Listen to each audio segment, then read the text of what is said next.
మాది గుడివాడ నుంచి దాదాపు 25 కిలోమీటర్ల దూరం అండి. అయితే దేవుని మహాకృపను బట్టి మరి మా అత్తగారు వాళ్ళు ఇక్కడే ఉంటారు వైజాగ్‌లో. మరి మా ఇద్దరికి నా భార్య ప్రియాంక మరి పెళ్ళై 12 సంవత్సరాలయింది. తనకి పీసీఓడీ ప్రాబ్లమ్ ఉందని డాక్టర్ చెప్పారు. అనేక హాస్పిటల్ చుట్టూ తిరిగాము. అయితే ఇక పిల్లలు పుట్టడం అనేది అసాధ్యం, కష్టం అని చెప్పి డాక్టర్ తేల్చి చెప్పారు.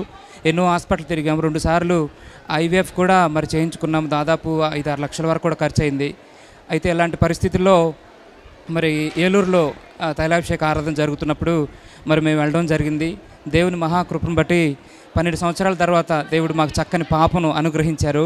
మరి దేవుని పరిచర్యలో ప్రభు చేసిన గొప్ప కార్యాన్ని బట్టి మరి జీవితకాలం అంతా మేము ప్రభువుకు నమ్మకంగా బ్రతకడానికి మరి తీర్మానం తీసుకున్నాం. మరి దేవుడు సహాయం చేస్తే మరి పరిచర్యకు సహకరించాలని, టీవీ ప్రోగ్రాం సహకరించాలని మా అత్తయ్య గారు మొక్కుబడి చేసుకున్నారు.